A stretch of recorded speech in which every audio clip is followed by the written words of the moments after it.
Hey there, and welcome to Authentically ADHD.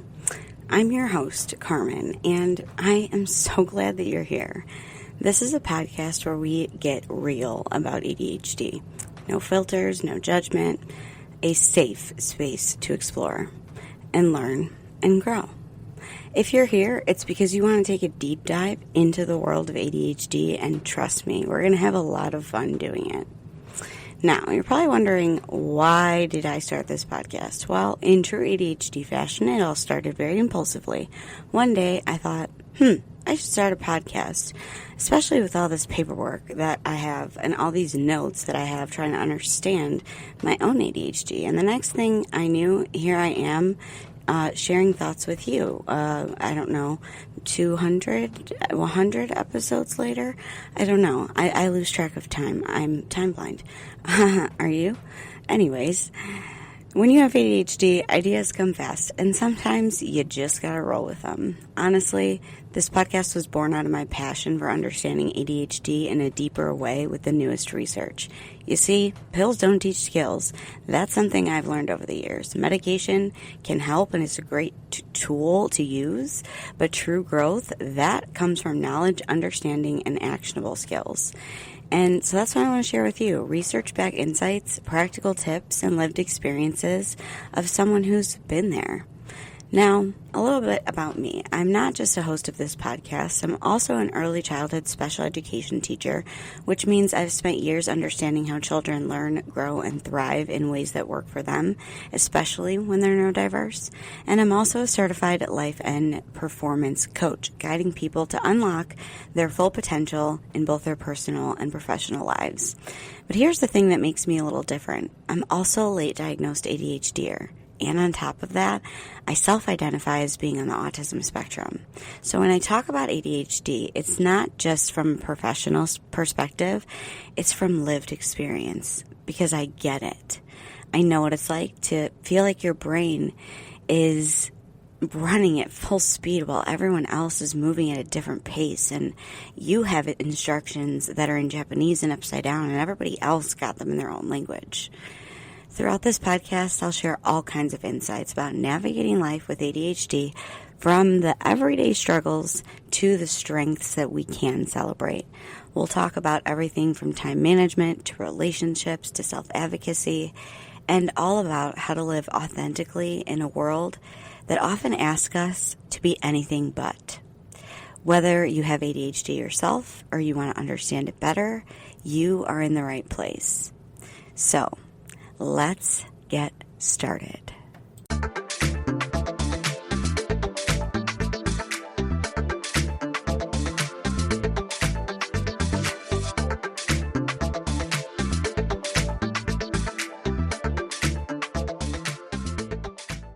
Hey there, friend, and welcome back to Authentically ADHD. I'm Carmen, your host, and today we are diving into a topic that hits really close to home for many of us, and it's called ADHD time anxiety. Usually it's called by its little scientific name as temporal anxiety, but it's literally anxiety about time. So if you ever felt like your brain is stuck on last minute panic mode, or that time is speeding by while you're still stuck at the starting gate, yes, we have all been there. Today's episode is called The Clock is Ticking. And we're going to unpack why ADHD brains perceive time so differently, and how that can lead to serious anxiety about deadlines, aging, and everything in between. We're definitely going to keep it light, relatable, and even throw in some laughs. Yes, time jokes. I promise they'll be timely. Maybe cheesy. Okay. We're also going to get a little sciencey from insights from ADHD experts like Dr. Ned Hallowell, Dr. Russell Barkley, and best of all, by the end of this episode, you'll have some practical strategies to help you chill out about time and anchor yourself in the present and plan without panic. Are you ready? Let's get started. All right, first off, let's talk about why future stuff freaks us out so much and like when we have ADHD. So imagine your brain is basically stuck in the group chat that's always popping off. Right now, you're watching Netflix, half scrolling memes, answering emails out of order, and suddenly someone mentions your dentist appointment next month and your brain just logs out. This is what's going on behind the scenes. People with ADHD have what Dr. Russell Barkley calls a temporal myopia. It's a kind of nearsightedness for time. So instead of being able to easily visualize and prepare for events in the future, our brain is split into two dramatic time categories: now and not now. That's it. That's the whole menu. Future events don't feel real or important until they are right in front of us, kind of like a jump scare. Barkley puts it very bluntly. ADHD is not a disorder of attention. It's a disorder of inattention over time. This means your brain might intellectually know something's coming up, but emotionally, it's as if it doesn't exist until it's breathing down your neck. And here's the kicker. ADHD also impacts the executive functions responsible for organizing, planning, prioritizing, and initiating future-focused actions. So executive functions are basically your brain's management team. And when we have ADHD, that team is usually on an extended lunch break. Combine that with the time blindness, which is the inability to accurately sense or estimate how much time has passed or how much time you'll need, aka lack of internal clock, and you get the classic ADHD experience. I had 3 weeks to write this paper, and now it's 2 a.m. It's due tomorrow, or today, if you consider that today, and I've written just the title. Research backs all of this up. In a 2022 meta-analysis, that's the kind we like, in the Journal of Attention Disorders, it found that individuals with ADHD have consistent difficulties in the temporal foresight, meaning they struggle to mentally simulate future outcomes in a motivating or tangible way. And this makes sense. How do you prepare for something your brain doesn't emotionally believe is real? Ever had something happen to you that you don't even believe is real? Like somebody, like one of your podcasts is listened to, just one episode is listened to about 1,000 times, and you just really can't even believe it because your emotional brain doesn't yet believe that it's real. Here's another real-world example. You've got a big project due in 30 days. You even write it on your calendar. You even break it down. But in your brain, that's a future you problem, and current you is making a playlist, watching 3 YouTube videos on how cheese is made, and deep cleaning your sock drawer because apparently that felt really urgent. Fast forward to 3 days before the deadline, and now future you is panicking, overwhelmed, spiraling, drinking cold brew at midnight. Sound familiar? Another example. Let's say you get a parking ticket and also have a job interview next week. Which one feels more urgent? That's right, the stupid $40 ticket, because it's a now problem. In ADHD land, emotional intensity tends to override logical importance. As Hollowell explains, time collapses in ADHD. Everything is happening all at once. It's now or never, or maybe later if we remember. So your brain goes full DEFCON 5 over the ticket, while the interview gets pushed to the back mental storage unit, labeled deal with this later and panic then. This not now way of experiencing time, it makes it nearly impossible to calmly prioritize or plan or anything. Everything feels like a fire alarm, or it doesn't feel real at all. And when you do finally sense the future barreling towards you, it often shows up accompanied by dread, guilt, or shame about how much you didn't do earlier. That's the anxiety part of temporal anxiety. It's not just about the fear of what's coming. It's the emotional chaos that is caused by not feeling prepared for it. And it's not just about deadlines either. People with ADHD report high levels of anxiety because aging, long-term planning, and even things like financial futures or health goals, because none of it feels real enough to act on consistently. A 2021 study in the cognitive neuropsychology showed that individuals with ADHD have significantly reduced capacity to pre-experience future emotional states. So, when neurotypicals say, picture how you feel when, our ADHD brains are like, I can't even picture what I'll feel like 10 minutes from now, or even 5 minutes from now. And all this boils down to this. ADHD brains experience time as disconnected moments, not a smooth narrative. Think of it like living in a movie made up of jump cuts instead of scenes. There's no gentle pacing. There's no act 1, act 2 build up. It's just boom, everything all at once. This disconnection creates a pressure cooker of future anxiety. We don't just feel late to the party. We feel like we didn't even know the party was happening until it was basically over. And now we're beating ourselves up for missing it. So let me say this clearly for anyone who needs to hear it. Are you dialed in? Turn it up and listen closely. If you find yourself overwhelmed by deadlines or you knew about weeks ago, or panicking about aging and life milestones, or even feeling guilt about not saving money for retirement, you are not lazy, you are not irresponsible, and you are not broken. You are living with a brain that processes time in a completely different way.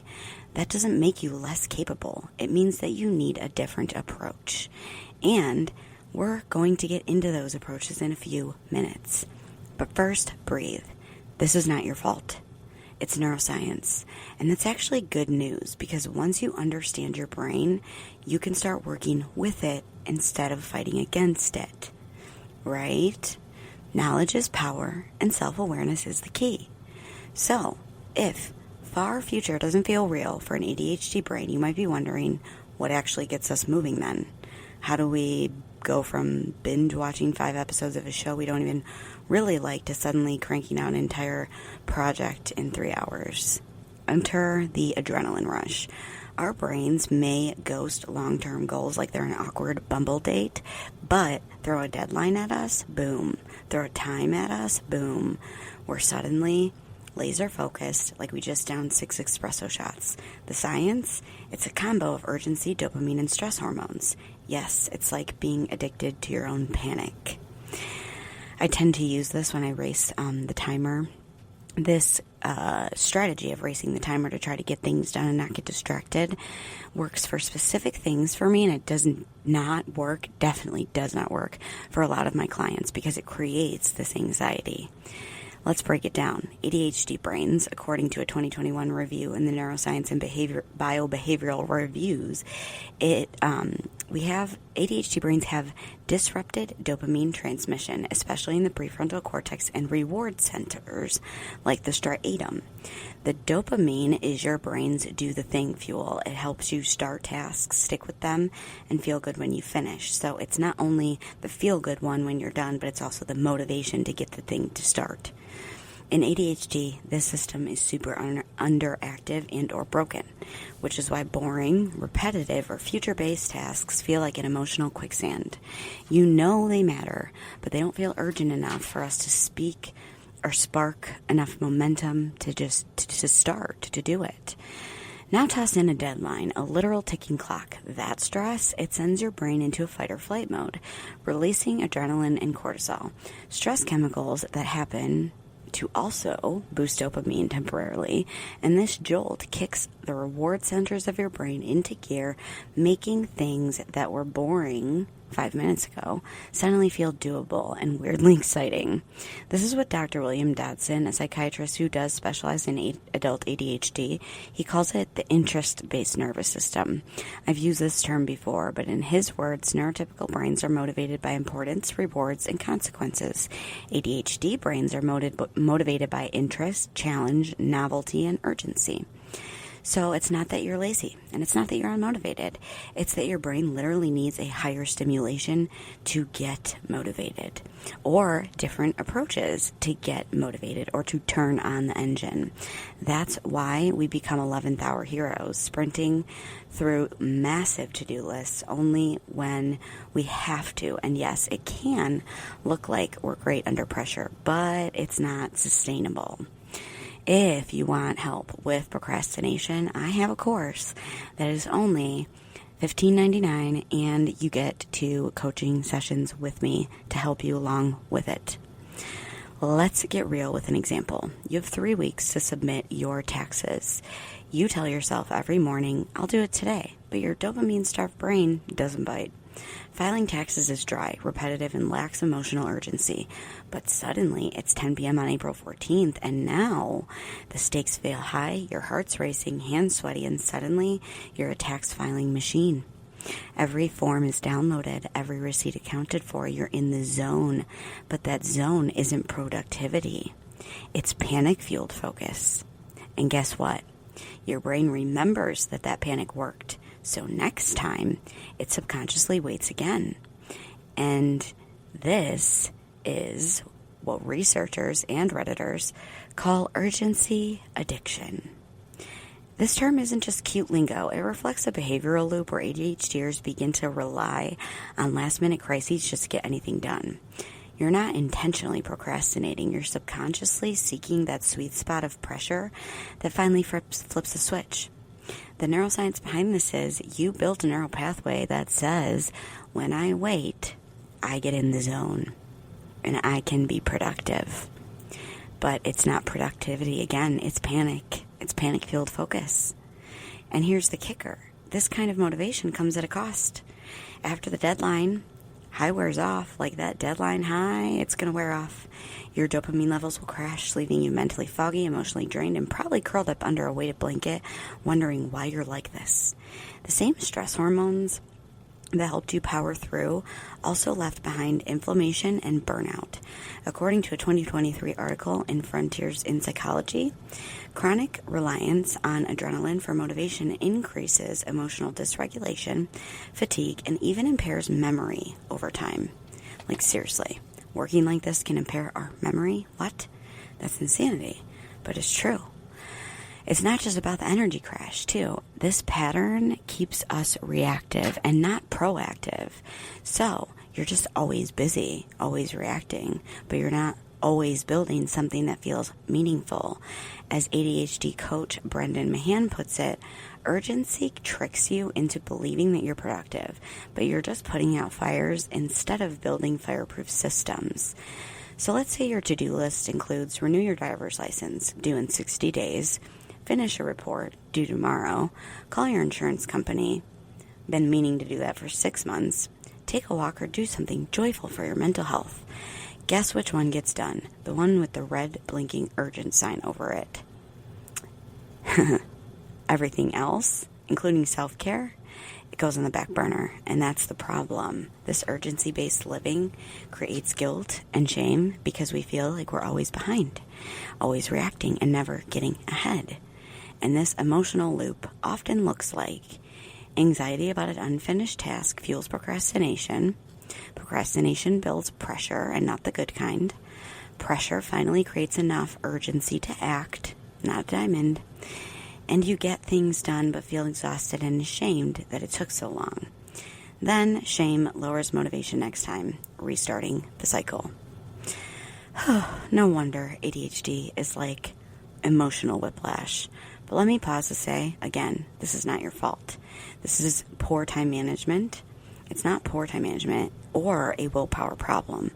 It's a neurological survival system that your brain has built to work around its dopamine deficit. It's doing the best it can with the tools that you have provided it. Your urgency addiction is your brain trying its best with the tools that it has. And while this system can work short term, it's a one-way ticket to burnout if you don't mix in healthier strategies. The goal isn't to never feel urgency again. It's to learn how to tap into motivation before panic sets in. In the next segment, we're going to talk about how to anchor yourself in the present, how to calm your nervous system, regulate your emotional state, and build new patterns that help you start tasks without needing full-blown deadline meltdown. But I want you to know this. If you've ever said, I only do things when the pressure is on, you're not broken. You're not lazy. Your brain is just running on a different operating system. But the good news is that we can absolutely update it with better tools. And we're going to get into them right after this word from our sponsors.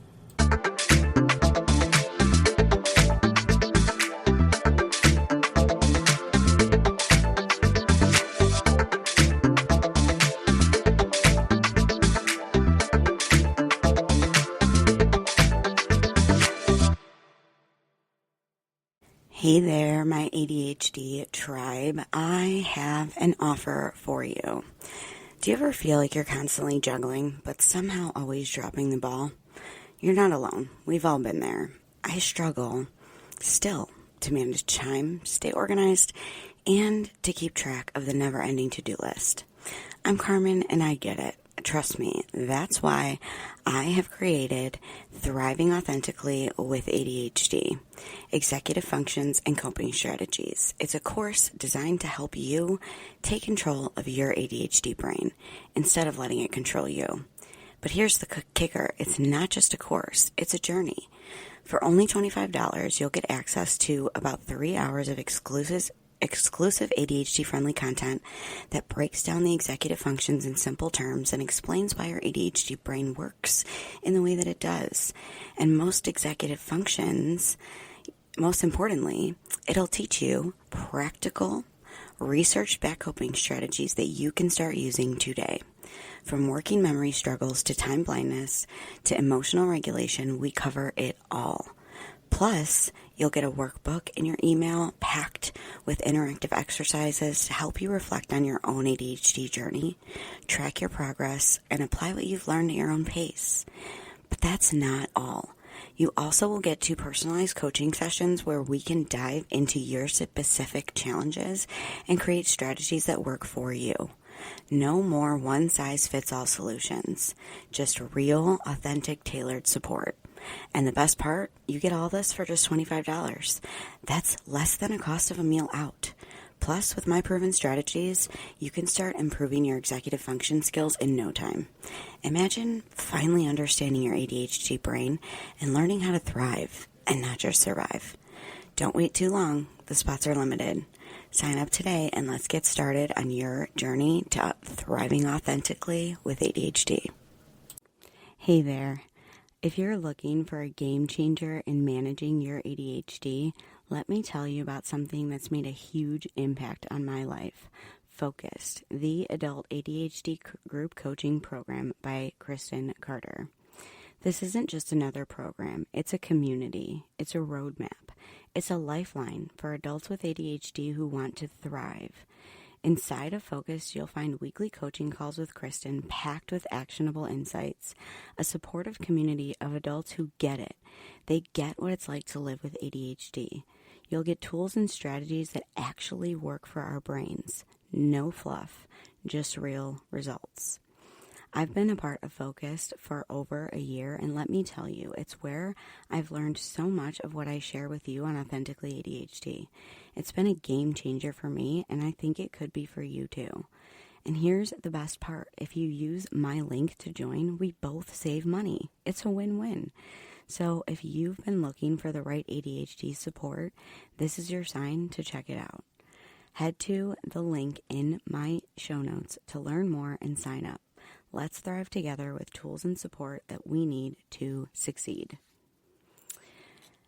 Are you also loving what we're doing on Authentically ADHD but want to take your experience to the next level? Well, I have got something for you. Introducing the Authentically ADHD Patreon, your VIP pass to the ultimate ADHD support hub. As a Patreon member, you'll unlock exclusive perks like early access to every single episode, hear it before anyone else does, a treasure trove of resources that I've made, tools, guides, and worksheets to help you thrive in everyday aspects of life, direct coaching opportunities with me designed to help you harness your ADHD powers, and the cherry on top, an incredible community of like-minded individuals who just get it.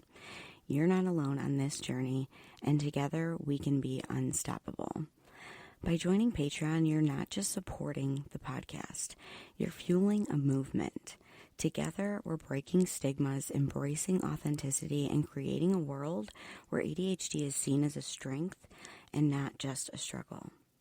So what are you waiting for? Head over to patreon.com/authenticallyADHD and join the family today. Let's keep growing, thriving, and showing up authentically together.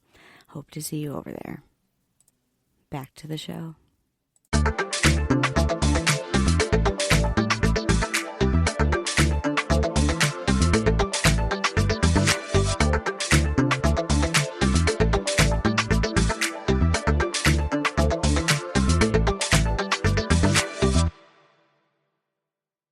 Alrighty, we got a tad intense in the first half, so we're going to slow things down and talk solutions. One key strategy is grounding yourself in the present so your brain is not constantly leaping to now or panic. Mindfulness sounds fancy, but really it's just practicing living in the current moment. For ADHDers, grounding can mean using your senses together to, make yourself like in the here and now. For example, there's the classic 5, 4, 3, 2, 1 techniques. Notice 5 things you can see, 4 things you can touch, 3 things you can hear, 2 things you can smell, and 1 thing you can taste. Actually, doing this forces your brain out of stress mode. Therapist Kristen McClure notes that mindfulness and sensory engagement with sight, sound, touch, and smell can help calm the brain's overactivity and support focus. Exactly what we need when time is making us anxious. Even something as simple as feeling the texture of your chair, taking a few deep breaths, or sipping a cool drink and focusing on the temperature can anchor you. A few more anchoring techniques that can be adapted for ADHD brains is mindful breathing, taking 3 deep, slow breaths, hold, inhale for 4, count for 4, exhale for 4, box breathing. This tickles the vagus nerve and signals your brain that it is safe.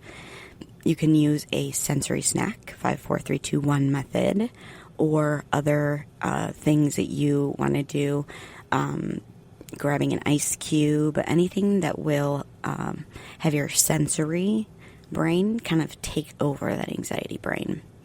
And then body doubling. Sometimes just having another human with you helps. Body doubling is a funny term for sit next to somebody while you work. Your body double doesn't even have to really do anything. Even their silent presence provides external structure. You can be sitting on the phone in silence with somebody, both knowing that you're both working, and it's accountability without bossiness. One ADHD coach notes that having somebody nearby creates a subtle pressure to focus.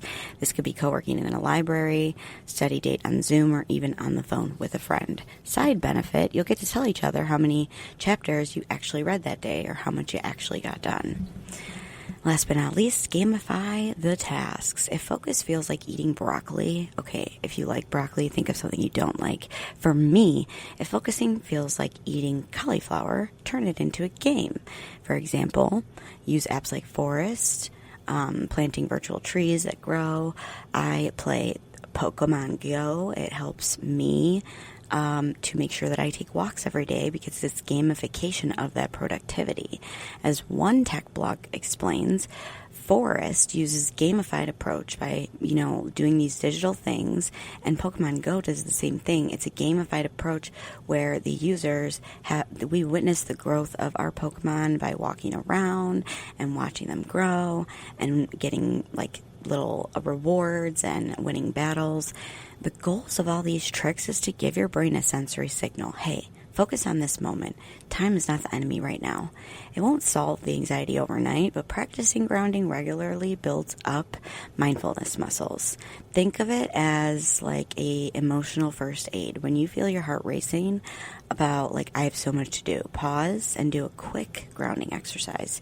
Even a literal 30-second body scan, mentally checking in with your feet, legs, hips, work yourself up or work on up your body, it could stop panic in its tracks. The more you do it, the less your future fears will hijack your now.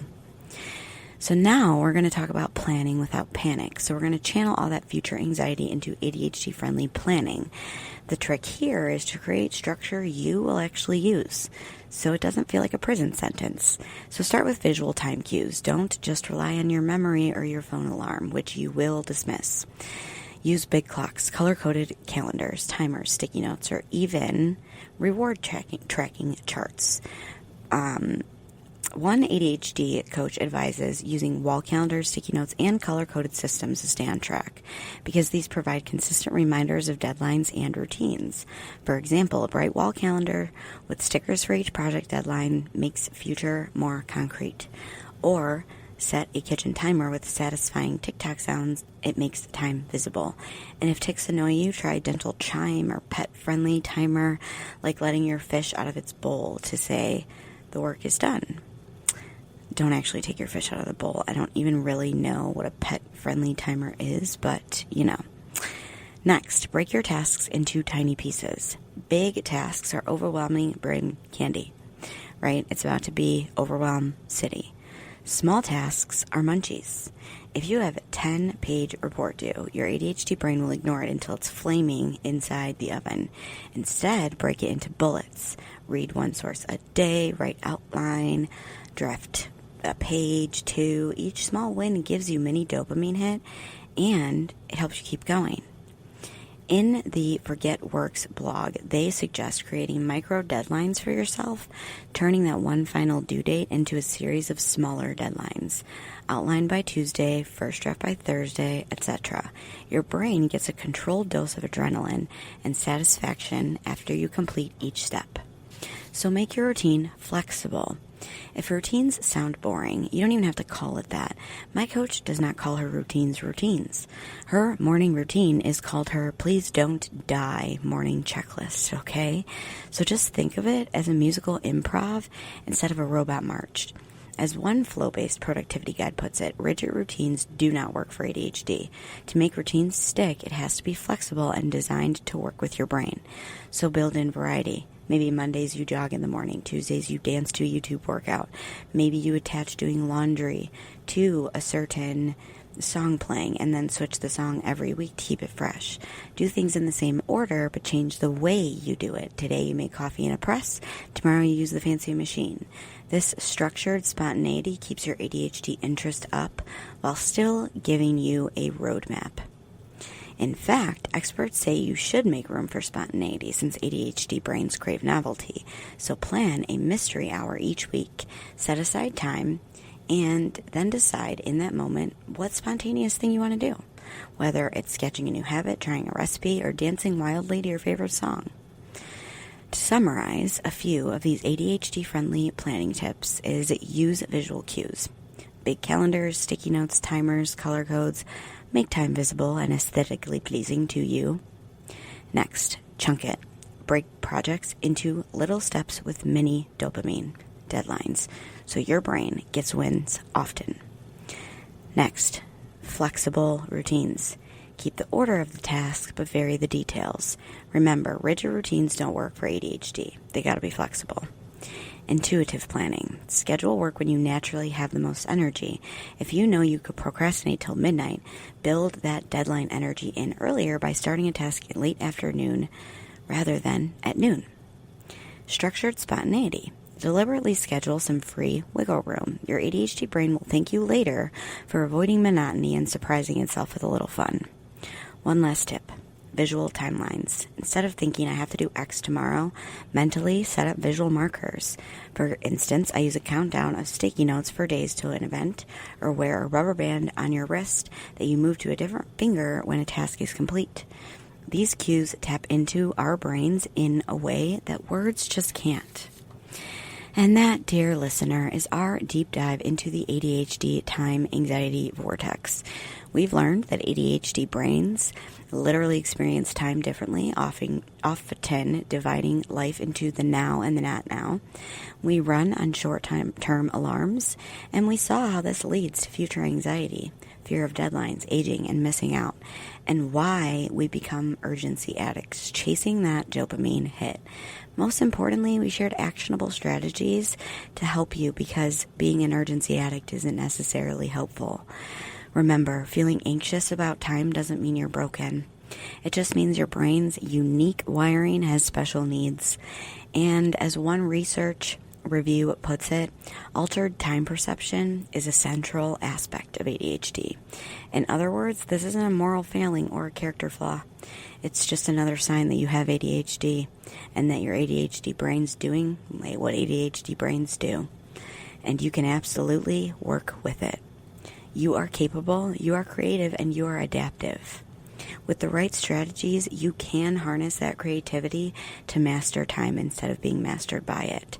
So give yourself some grace, use a tool or two, and know that every small step forward counts as progress, and celebrate those wins. I really appreciate you for hanging out with me and listening today. If this episode helped you feel understood or gave you an aha moment, share it with a friend or share it with me on social media at authenticallyADHD_podcast. Subscribe to the podcast because our working memories suck. So this way you'll never miss an episode. And drop a comment or anything on a post or on the Spotify to connect with me. Until next time, stay authentic and we will talk soon. Remember, you've got this. Hi, this is a disclaimer that I am a early childhood special education teacher. I am a certified life and performance coach, and I am a podcaster. All right, I am not a medical doctor, and none of this information should be used in supplement of a medical professional and or therapy.